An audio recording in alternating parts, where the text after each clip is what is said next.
Good evening.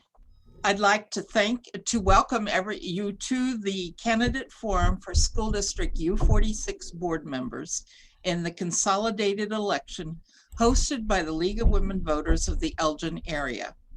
My name is Shirley Mae Burns, and I will be the moderator tonight. The League of Women Voters is a nonpartisan organization that works to empower voters and encourage informed participation in our democracy. One of the ways we do that is to hold candidate forums to provide voters an opportunity to hear the candidates running for election. The forums sponsored by the League give candidates for local offices a chance to present information about themselves and their candidacy, background, skills, education, reasons for running for office, what they hope to accomplish if elected, and positions on various issues relevant to the office. All candidates in contested races were invited to participate in a forum. Each one was given the opportunity to fill out a candidate questionnaire on our website, and their written responses, if any, can be found in the voter guide. This evening, you will have a chance to hear from 3 of the 4 candidates for the 3 seats on the District U-46 Board of Education: Don Martin, Veronica Noland, and Melissa Owens.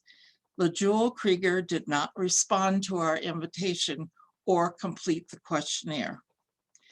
The format for tonight's forum will be a 3-minute opening statement followed by 2-minute responses to questions from the moderator and ending with 2-minute closing statements. Our timekeeper will show the candidates when they have 1 minute left, 30 seconds left, and when their time is up. Questions for the candidates were selected from those submitted by League members. After the question and answer period, the candidates will have the opportunity to give a 2-minute closing statement, beginning in reverse order. This forum will be recorded and posted to the League's YouTube channel, where it will be available for viewing via links on the League of Women Voters Elgin Area website, LWVEA.org. Welcome to our candidates, and thank you for agreeing to participate tonight. Ms. Martin, we will begin with your 3-minute opening statement. Hello, so my name is Dawn Martin. I have been a resident of Bartlett since 2002 with my husband, and I have 2 children that currently attend the U-46 schools. I have a son that is a junior in high school, and I have a daughter who is in 8th grade in one of the district's middle schools. I am running for U-46 board this year, as I am very excited to step up my volunteering role within the community.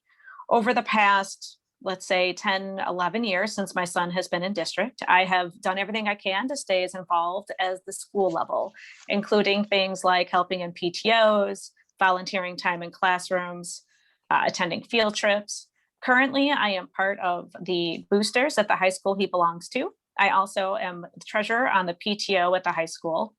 As far as community-wide, I am a cookie chair for my daughter's Girl Scout troop, and I have done that since she was in kindergarten. My children both also swim at the state and national level, and I am a certified official for Illinois swimming. As far as being a member of the board, I take the opportunity to run for this position very seriously. It is a huge time commitment on a volunteer level, and I'm very excited to be able to step up and do my part to help our community move forward. During the past year, our students have struggled a lot between having to be home with COVID, loss of learning time, social emotional supports that haven't been as good. And at this point, after talking with several families and seeing the struggles my own kids have had, I've realized it is time for me to do more to help our district. I am looking forward to being part of a board that will work together to ensure that our students can come out of COVID stronger. I am looking forward to helping our staff, our teachers, our different members of the districts that are working really hard to come together over the summer to start re-engaging our community. Looking forward to next school year being fully in person, doing what we can to get back on track. As far as the commitment of being a board member, I understand that this is, it's a lot of hours. It's a huge commitment, and it's no one person can make decisions alone on the board. I'm looking forward to working with the other 6 board members on various decisions that need to be made. Things that I've stayed involved with over the years include the upcoming Pathways rollout, where we'll be introducing new curriculum ideas at the high school level. I'm a huge supporter of the arts, athletics, and activities at the school level, and I look forward to making sure that those continue within our schools, even as funding may be an issue coming up. I loved to see about what we can do for our gifted programming and relooking at the curriculum and making sure that's fully supported through the high school levels. I'm also aware that we need to continue our equity work throughout our district to make sure all students, from Elgin to Bartlett to Carroll Stream to Streamwood and everything in between, have all the opportunities they have to succeed from elementary school to whatever they want to do after high school. Thank you. Mrs. Noland, your 3-minute opening statement, please. You're muted. My name is Veronica Noland, and I'm running for re-election to the U-46 school board. My role as a school board member is to serve with 6 other members in overseeing the work of the superintendent and his 5,000 employees in the district's 57 schools. Through this role, I serve as an advocate for students, parents, teachers, and staff in our 11 communities. I first ran for school board because I was a frustrated parent in conflict with some of the decisions made by the district. I also had many positive experiences as a volunteer parent working collaboratively with the district. My children have attended several U-46 schools in a variety of programs, including dual language, gifted, and special education. And I have also had the experience of having children in both public and private school, which has allowed me to see firsthand the striking disparities that can exist due to funding, often across zip codes, but sometimes within the same neighborhood. It is this variety of my experiences that have given me a balanced approach on the school board that always comes in handy whenever issues arise. Outside of my role as a parent, I have a degree in communications and have spent over 20 years in association management with direct experience in governance and policymaking. That said, I believe my qualifications are only part of the story. The other part has to do with what I can provide to voters in U-46 as a member of the school board. When you vote for me, you get a board member who thoughtfully considers the issues presented, listens to all sides of any debate, and ultimately votes in the best interest of students in the community. And my track record on the board shows that I can be independent. I will fight for students, teachers, and parents alike. I believe in transparency and communicating the truth, even when it's something you may not want to hear. There's no personal gain in running for school board. It is a hard job, but one that I truly enjoy. Every student deserves the opportunity to excel in their education, and that may not look the same for every student. I'm running for re-election in order to continue to guide the district as we meet the diverse needs of our 36,000 plus students, their families, and our communities. I hope you can agree, and I hope you'll vote for me, Veronica Noland, on April 6th. Thank you. Thank you. Ms. Owens, your opening statement, please. Thank you, and good evening to everyone, and thanks to the League of Women Voters for hosting this evening, and thank you to everyone watching this forum for taking the time to listen to all of us here tonight. My name is Melissa Owens, and I'm currently finishing my first term on the school board. I'm a longtime community member. I've lived in Bartlett for 24 years, and I currently work at the Community Crisis Center in Elgin. I'm also a longtime district volunteer. I began volunteering with our Citizens Advisory Council, which is now called the Community Advisory Council, in 2010 with the Specialized Student Services Committee. I co-chaired that committee for a number of years and eventually became chairperson of the CAC until my election to the board in 2017. But most importantly, I'm a district mom with a son at South Elgin High School. 4 years ago, I sought election to the Board of Education because I firmly believe that robust public education is an essential good. I felt that my years of experience volunteering at the district level gave me a valuable insight into the inner workings and challenges of the second largest school district in the state. I also felt that my 23 years of experience as a former business owner and my background in business finances helped to prepare me for a governance role over an organization that serves more than 36,000 students, employs thousands of staff members, and has an annual budget of more than $500 million. I still believe that public education is an essential part of a healthy and vibrant community, and I still use those essential skills that I have to guide my work on the board. I'm proud of our accomplishments over the past 4 years, including making significant investments into our classrooms on behalf of our students, advancing and strengthening our career readiness programs, and protecting local taxpayers by abating property tax dollars to keep our tax increases low. There is no doubt that this has been and continues to be a challenging year. We have a lot of work ahead of us the next 4 years, supporting students in the wake of the pandemic, addressing our infrastructure needs and imbalances in school utilization, and managing all of the aspirations that we have for our students amid ongoing budget constraints. I look forward to continuing the work that I started in 2017, and I respectfully ask for your vote on April 6th. Thank you. Thank you. Now we will begin the question and answer portion of the forum, with a reminder that each candidate will have 2 minutes to respond. Ms. Martin, we'll start with you. What qualifications and experiences do you have that make you a good candidate for the school board? So as far as running for school board, over the last 15 years or so that we've been part of the community, I've gone out of my way to make sure I've always know what's going on within our schools and with education. That includes making sure I stay involved at the school level, following along with board meetings, following along with elections to understand what's going on and where our concerns are within the community. As far as my education, I have a bachelor's degree in engineering, which I used for a while. So I'm very familiar with things as far as facilities master planning, what goes into as far as keeping buildings running. I look forward to being able to use that degree and keep being involved with that part of the ongoing work that we have with the schools. And I just blinked out. I apologize. I am also a big proponent of working with families. Over the last year, I've spent many hours supporting families that I know as far as helping their students. I'm looking forward to bringing just my willingness to listen, work with families, and put students first as part of being on a board where we can make the student support our student population in U-46 and move forward. Thank you. Ms. Noland, the same question. What qualifications and experiences do you have that make you a good candidate for the school board? I'll start with my past experience on the board. I've been on the board now. This is the end of my second term, so finishing up on 8 years on the board. I have had experiences both easygoing and difficult at times when either the board was going through difficulties in working together and other times with issues in the community. So that experience alone has given me quite a bit of insight that I use every day in the issues that come forward. On top of that, as I mentioned in my opening statement, I have a degree in communications and I've also worked in governance and board policy making. So I'm quite familiar with serving in that role and that higher level of decision making.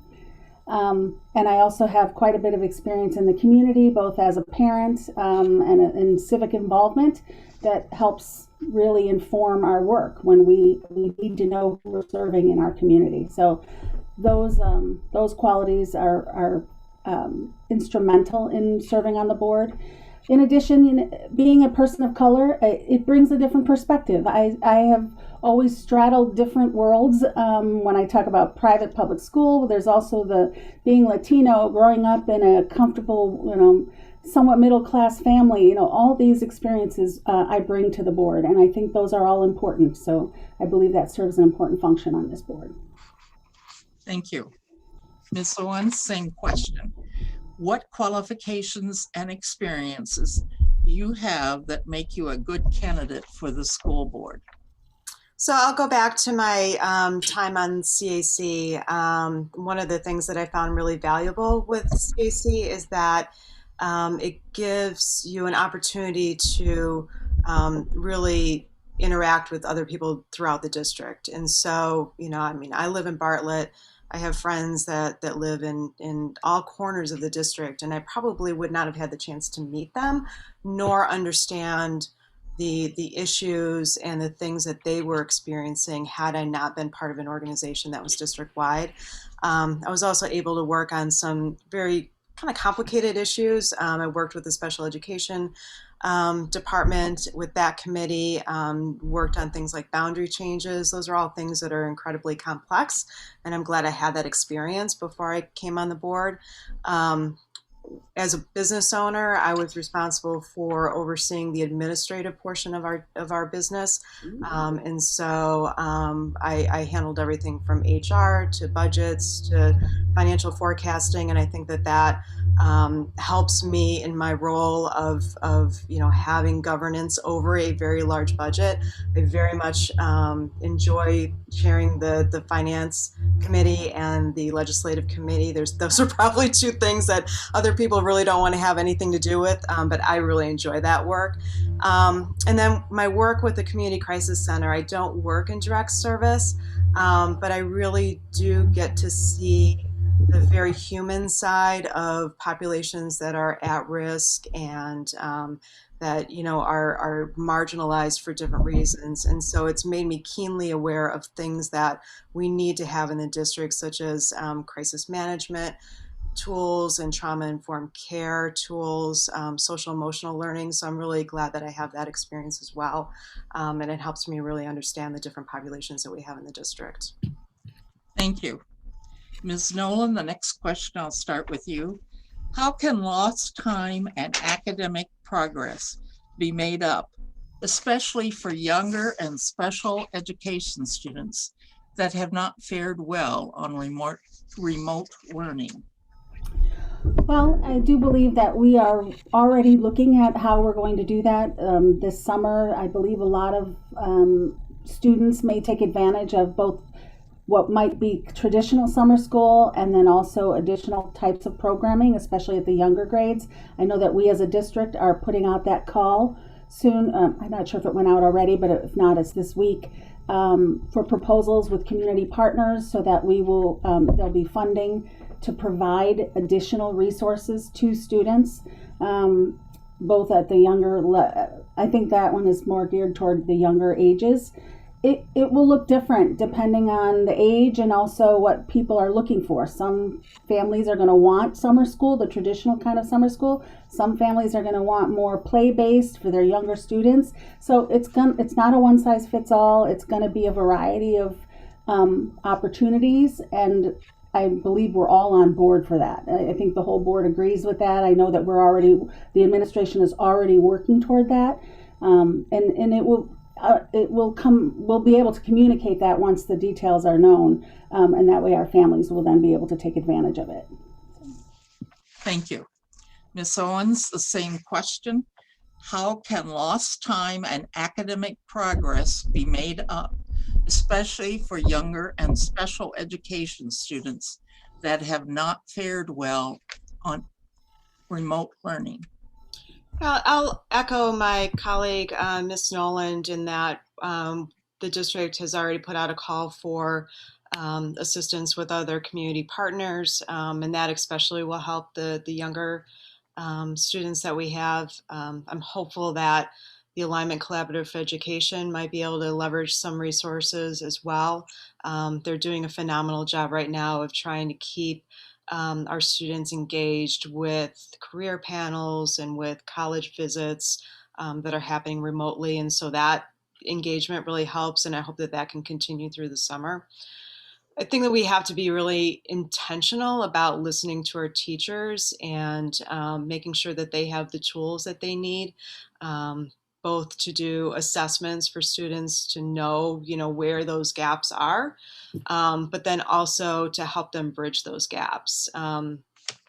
Thinking about this, it kind of reminds me of when we instituted full day kindergarten. We had kids that were coming out of kindergarten that were in a different place than they would have been during half day kindergarten, because they just had more learning and time. And so I remember our first grade teachers and second grade teachers realizing that and knowing that they had to come at their students from a different place, right? Because those students they were in a different place learning wise than they had been traditionally. And so this is kind of somewhat another take on that, where, you know, students are going to be in a different place when they come into the next grade. And so giving the teachers the tools that they need to really be able to bridge those gaps, I think, is going to be essential. Thank you. Ms. Martin, the same question. How can lost time and academic progress be made up, especially for younger and special education students that have not fared well in remote learning? So with what both of the other candidates had said, obviously summer school is going to play a large part in this. Traditionally, I think summer school has been reserved more for students that may have been struggling at the upper levels or were looking to take classes that they had failed and needed prior to graduation. I'm hopeful. I'm still waiting, obviously, like others, I'm waiting to see the information that the district releases. But I'm hopeful that we can have programs in place, maybe looking at the smaller children where it's more family engagement and community engagement. So not so much putting small children back in classrooms for the summer, but creating programs where it's more play-based learning and things that can start to bring them and their parents back into the community, back into the fold of the school, so they can kind of do assessments at that level to see what we're going to need going into next school year. As far as older students, I'm anticipating more of a structured summer school environment where they can catch up or retake classes that were an issue at the high school level that they need for graduation or for continuing into next year. I believe with some of our special education students, there's going to be assessments that need to be done coming out of this year. Our teachers and our staff are going to need the supports in place to make that happen so that we know exactly what kind of special services those students are going to need over the summer and going into next fall. Next fall, there's going to be, for all students and for a variety of reasons, there's going to be gaps, whether they're educational or social emotional.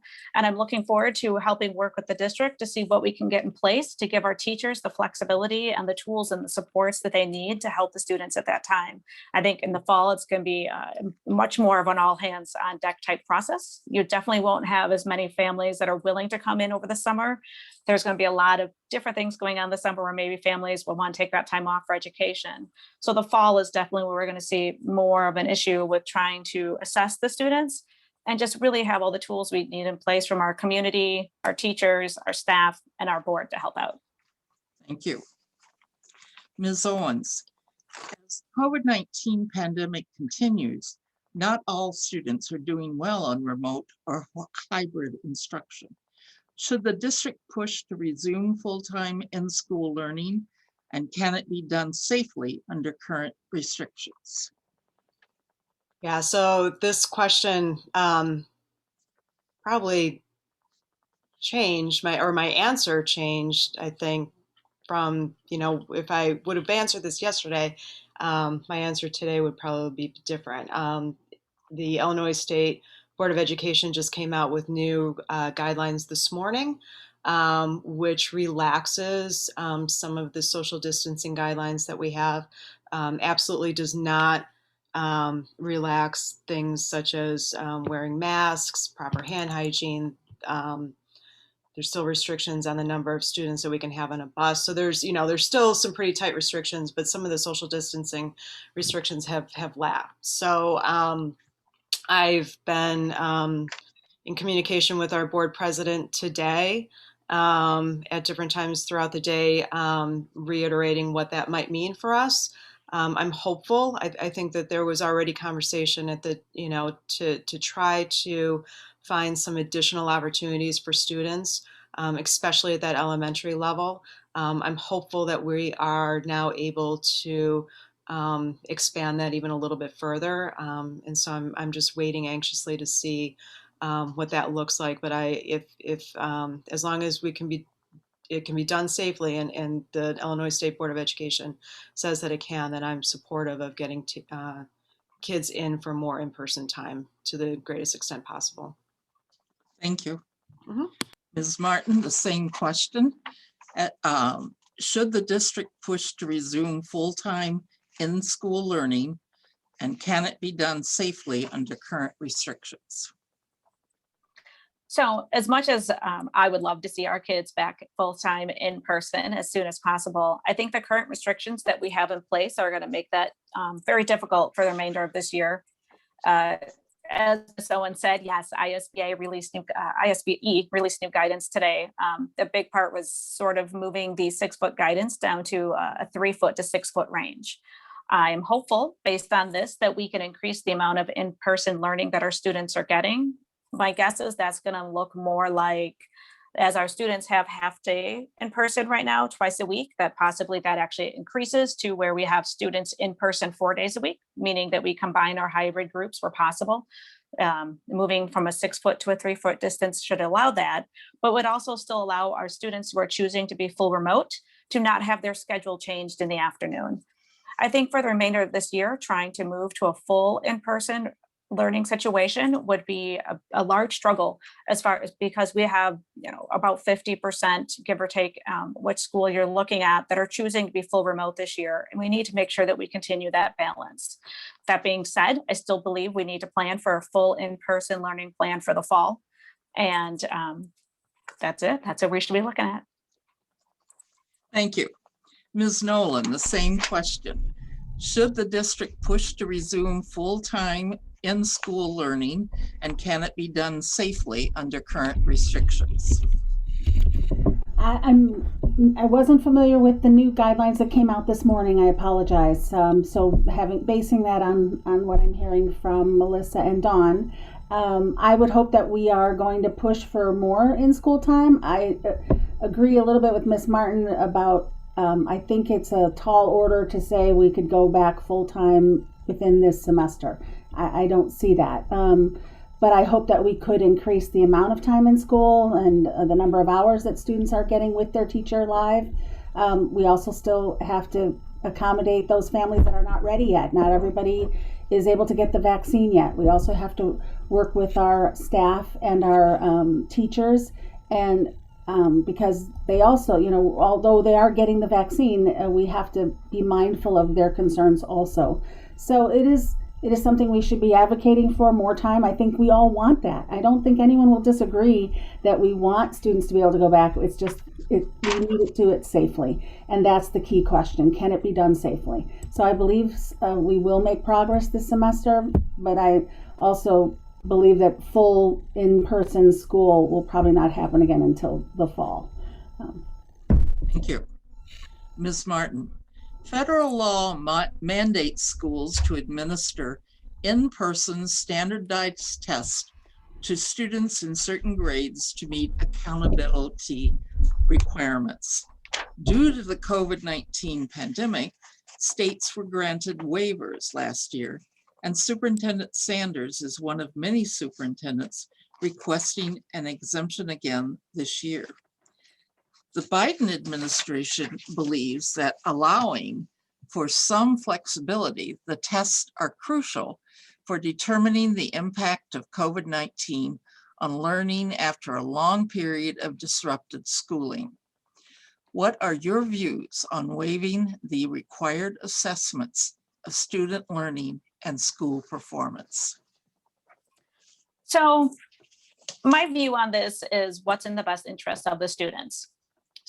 I've never been a huge fan of all the testing that our students are given, especially at the younger levels. Personally, I think that we should be allowed to waive the testing this year. The tests that are given by the federal government are given in spring. We don't see the results till next fall, which honestly is not going to be all that useful for seeing where our kids are struggling today and making the adjustments over summer so we can support them when next fall begins. I understand that people want to see the accountability. They want to be able to look at these test scores and say, hey, this is where the kids were a year ago. Here's where they are today. How are you going to make up the difference? But we have other tools we can use to do that. Our students did take the MAP testing in fall.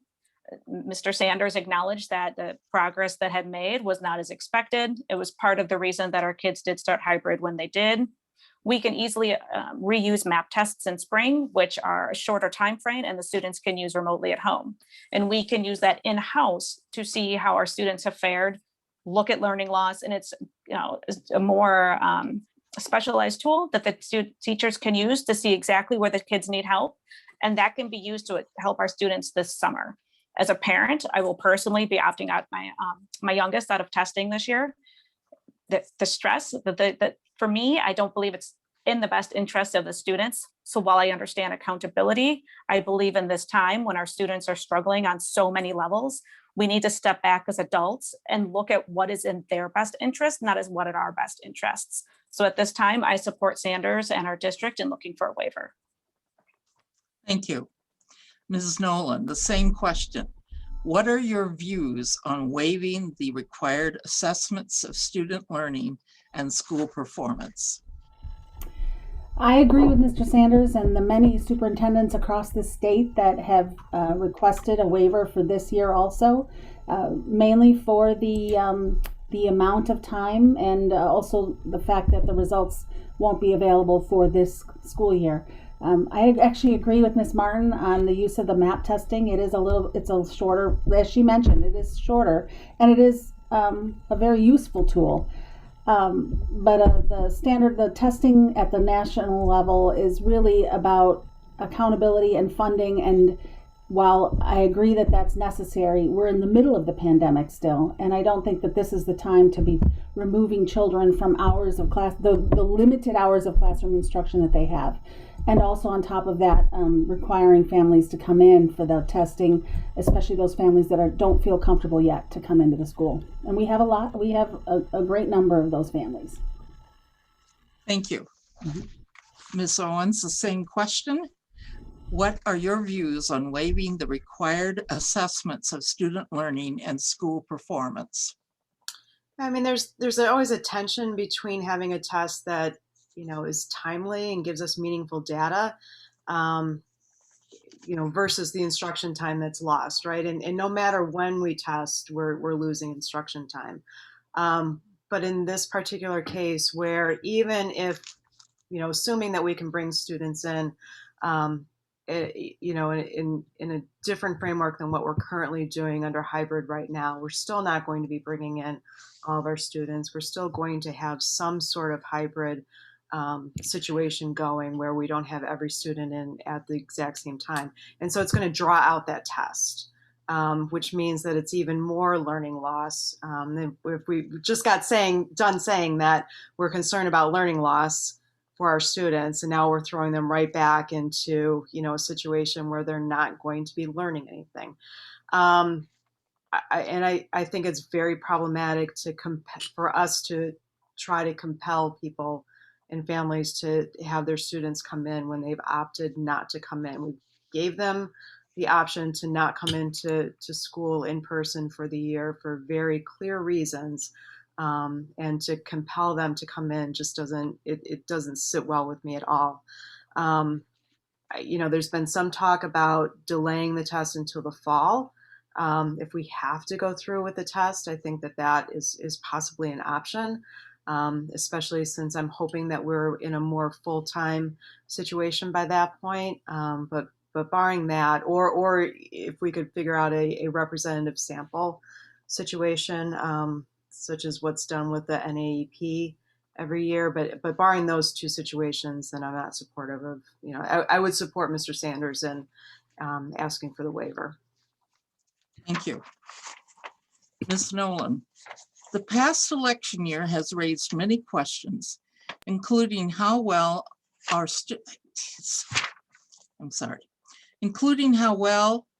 our schools teaching civics and critical thinking skills, such as how to evaluate the reliability of different sources of information and how to separate facts from unproven assertions.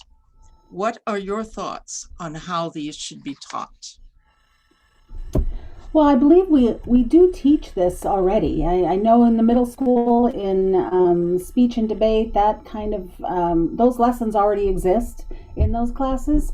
The key would be to make sure that they're being transferred in all classes. And I believe that teachers are working with students to discuss, their sources and how they evaluate those sources. Perhaps it's really a matter of incorporating and making sure that that's something that's measured across all classes. You know, I do believe that it's expected in all classes, and I do believe teachers are touching on that in all classes. But perhaps if it was considered a goal or a measurable skill in each class as part of their grade, it may bring more emphasis to it. But I do believe that it already exists. Thank you. Ms. Owens, the same question. What are your thoughts on how these should be taught? Yeah, I mean, I think that the board has been very intentional about approving resources that help this process. I mean, I'm not a teacher, so I don't, I can't say what the pedagogy is on teaching this sort of thing. But we've implemented things like Newsella, which is focused on resources, either primary resources or secondary sources that are well sourced. We have Study Sync at the I believe middle and high school level. That again, sources from primary sources and well-sourced secondary sources.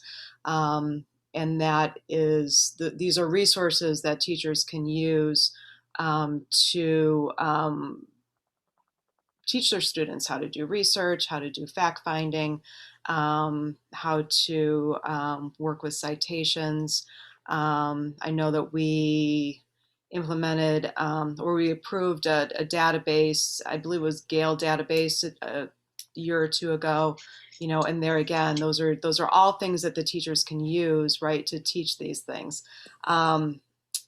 Integrated curriculum is another initiative in the district where we are taking literacy skills and expanding those across content areas. So if you think about, content areas like science, that would be something where, the science experiments and the things that kids are doing, plus the literacy skills of doing, finding a hypothesis, finding evidence to either support or reject that hypothesis.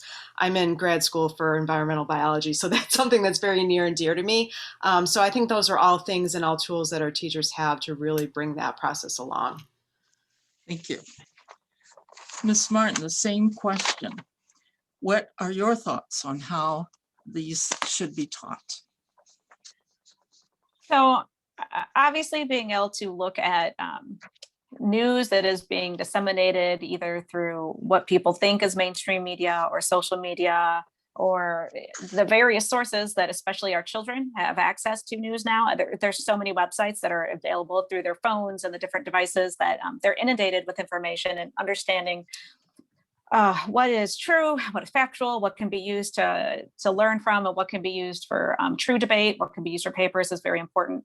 I know watching both of my children now at this point, their teachers have worked with them as far as using sources for correct data, as far as whether it's a science paper, like what would be a good source. Is it a .org? Is it a random.com? Is it a random.co? What do you think that stands for?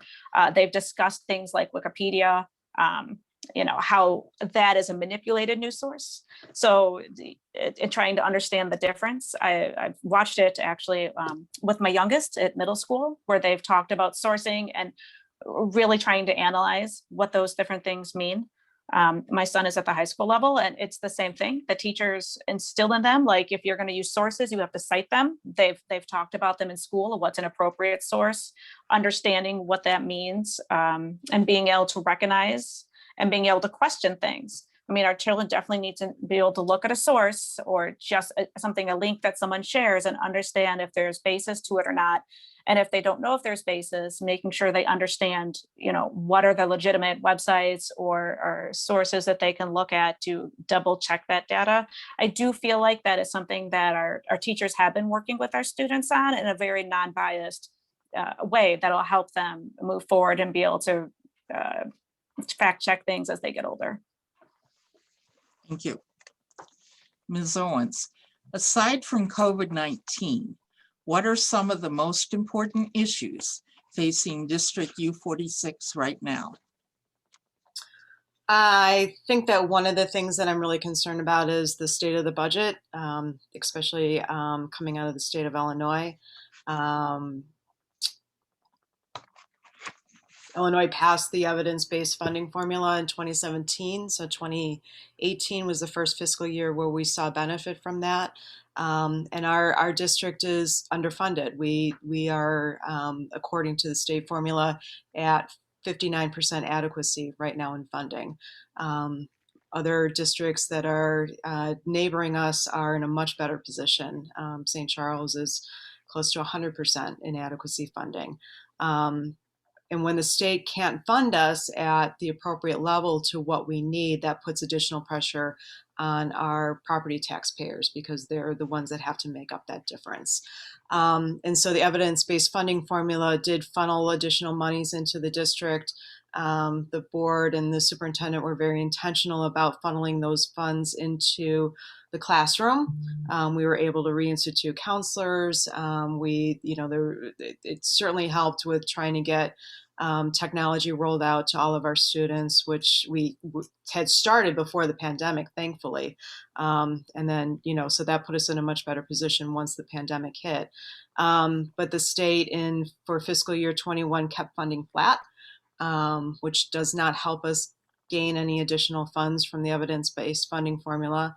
And the thinking is now that the budget will remain flat for fiscal year 22.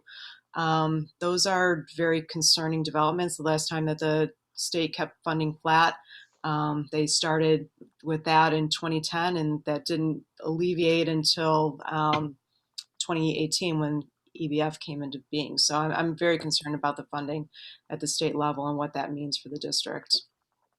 Thank you. Ms. Martin, the same question. Aside from COVID-19, what are some of the most important issues facing District U-46 right now? So not to totally repeat Ms. Owens, but funding. Funding is going to be a huge issue for our district. With it staying flat this year, that means we're going to be going into next fall knowing that we have additional needs that we need to meet. Where our students are, there's been learning loss. They've had lack of access for different services. Parents are looking for the district to step up next year and make sure we're back to supporting the students in all these ways. But we're going to be doing so with less funding or flat funding. We're still going to have costs that are incurred by COVID. It's not going away next fall. We're still going to have things that we need to pay for as far as PPE, possibly additional transportation. All of those, the things we're spending on money this year for COVID, a lot of those are still going to exist in the fall. So I agree with Ms. Owens, funding is the biggest issue. And at the same time, we are working on a large facilities master plan. If anyone's taken the time to look at it, they could see that a lot of our buildings need work. Outside of wanting to try to move forward and redevelop our class layout plans to match the kind of the pathways curriculum and other things the district is hoping to do to push our students forward in our district, our buildings need work at HVAC level. I know we're doing some this summer. We need to go in. We have work going on with lead paint, and there's different things, and these are all cost money. So we need to make sure that the funding is there to support curriculum changes and building updates and upkeep that we need to keep our students safe and our staff safe. So again, it's funding, and how does that affect the different plans the district has going forward? Thank you. Ms. Noland, the same question.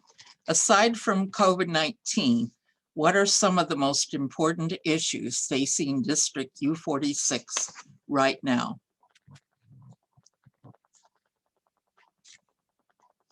You're muted.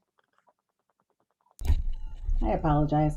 I won't repeat, I won't go into great detail, but I agree with regard to I don't want to repeat the other candidates.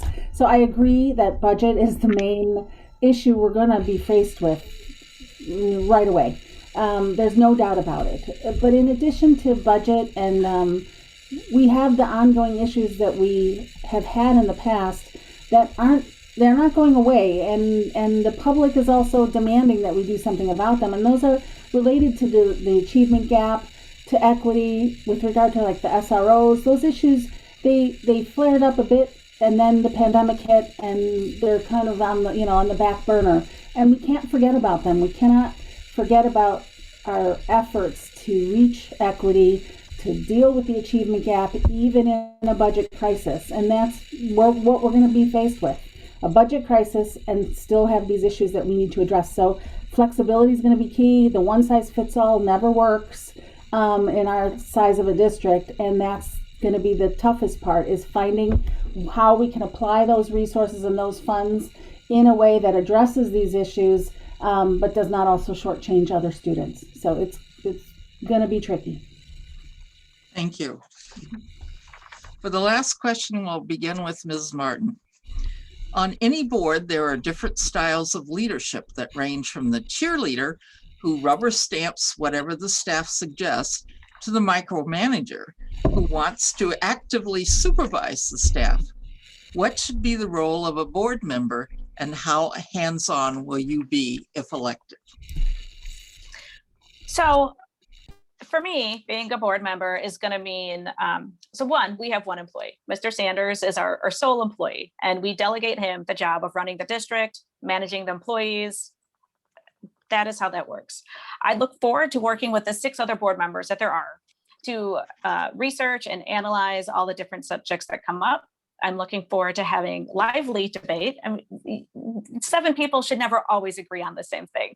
That's just not how real life works. So I do anticipate there's going to be debate. We're not always going to agree on things, but I do believe that we could come to compromise on the things that are going to be the most important to the district. And as those plans are brought to us by Mr. Sanders and his administration and his staff, it's not about micromanaging. It's about reviewing the data. It's about, as a volunteer board member, taking the time that I need to take, between board meetings to make sure I understand the topics that are being brought to me. So it'll be, attending committee meetings, staying involved in information that's coming out from the ISBE, sitting in on whatever committee meetings the district will let me for the different things that I find interesting, like pathways and budgeting, so that I'm as informed as possible when the board sits down to make decisions together. It is always going to be a group decision. No one person on the board is really in charge. So I will most definitely question any plans that are brought to me. I don't think anything should just put through on the first pass just because it's what's brought to us.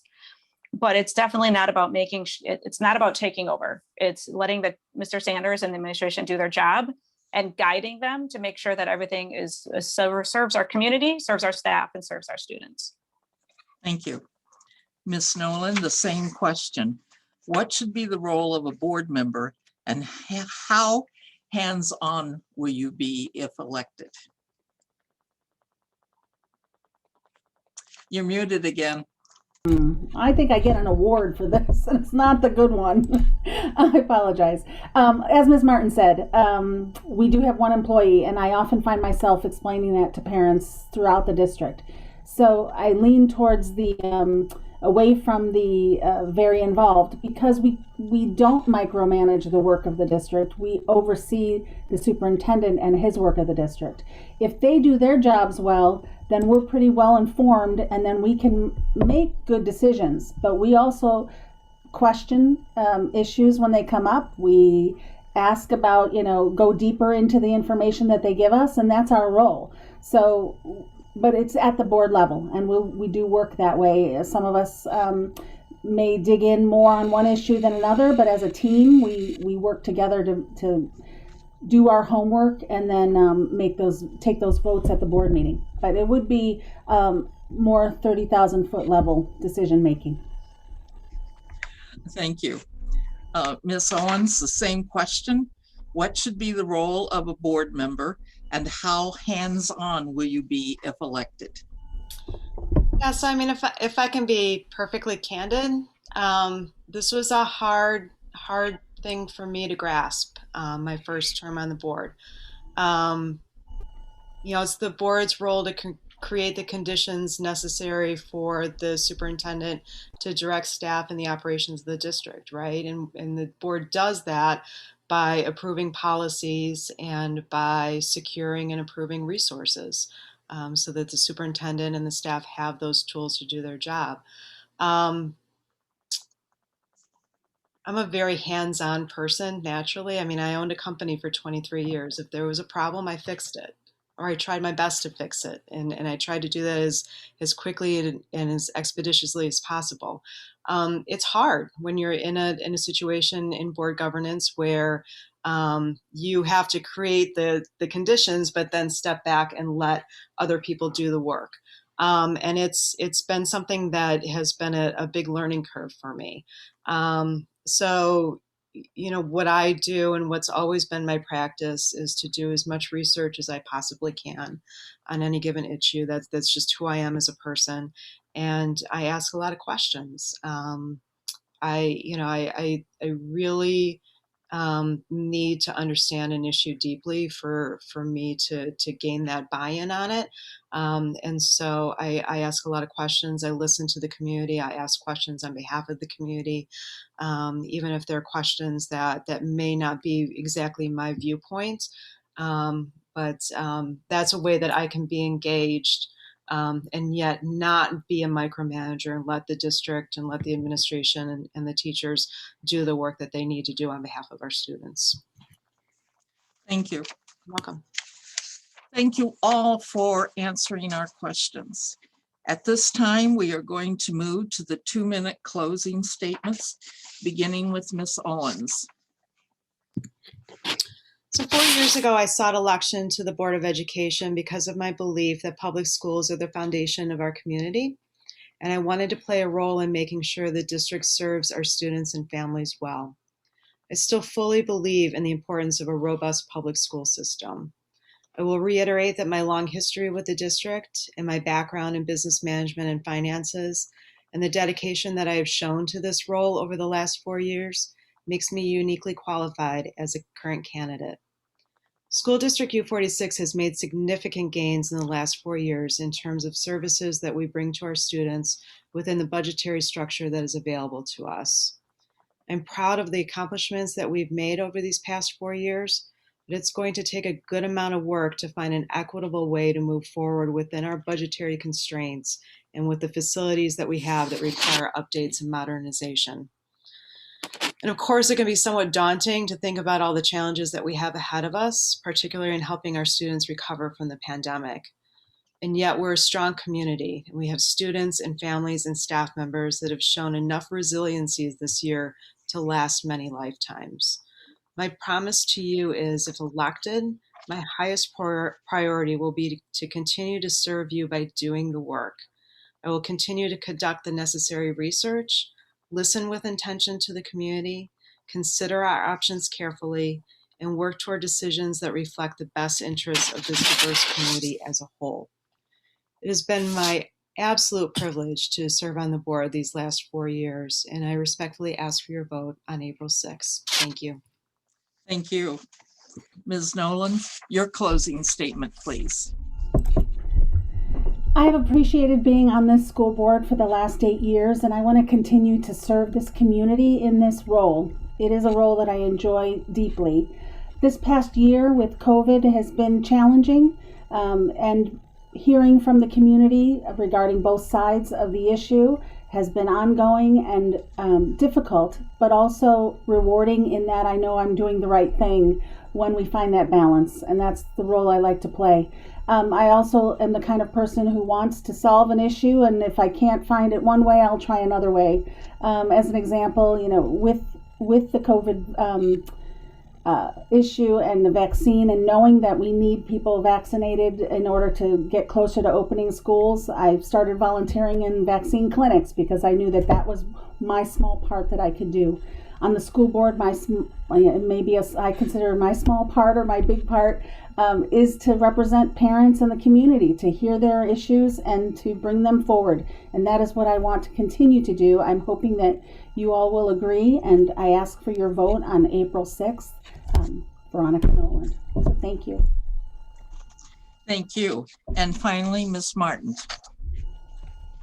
I just want to thank everyone for joining us tonight and watching what we had to say about the district. As a long time resident of Bartlett and an active member of the U-46 community, I am over the top excited to try and move forward and become a bigger part and putting together the pieces that is the U-46 puzzle with our community are large. There's so much work that gets done on a regular basis to keep our students moving forward and supporting our staff and supporting our families. I may not have the experience as an existing board member to know every detail that goes on in our district, but I love studying. I love getting into the nitty-gritty of things. I'm excited to be able to get onto that board, get caught up with everything that's been worked on, see the plans that as a parent we don't necessarily have access to. And I look forward to getting into the trenches and working with our board to continue to serve our district. I'm asking for everyone to give me a chance this April and vote for me, Dawn Martin. I truly just want to be a voice for all of the students in our community. I understand that we are a community of it's a wide community of, we're a variety of races, we're a variety of income levels. We are just a huge melting pot that needs support, and we need to be brought together again after COVID. And I want to be a part of re-engaging our community and moving forward and seeing everything that our kids can do down the road. So thank you. Thank you. Thank you all for participating in this candidate forum and giving the voters a chance to hear your views. For more information on these and other candidates, check the voter guide on our League of Women Voters Elgin area website, LWVELginarea.org. This concludes tonight's candidate forum. I want to thank the candidates, the League members who work to provide this virtual forum, and the voters who take the time to watch these forums and learn about the candidates in order to make an informed choice. If you applied for a mail ballot, they will be mailed out beginning March 12th. Voting early in person at specified early voting sites begins on March 22nd. And voting on election day at your regular polling place will be on April 6th. If you plan to vote early, please note that different sites are open different hours, and there may be changes this year due to the COVID-19 pandemic. You can check the King County Elections website for any updates. We hope that this candidate forum, presented as a public service by the League of Women Voters, has been helpful. If you are interested in joining the Elgin Area League of Women Voters or supporting the work that we do, please contact us at LWVELginarea.org. League membership is open to men as well as women, and we welcome anyone interested in issues, voter registration, and elections. Thank you and good night.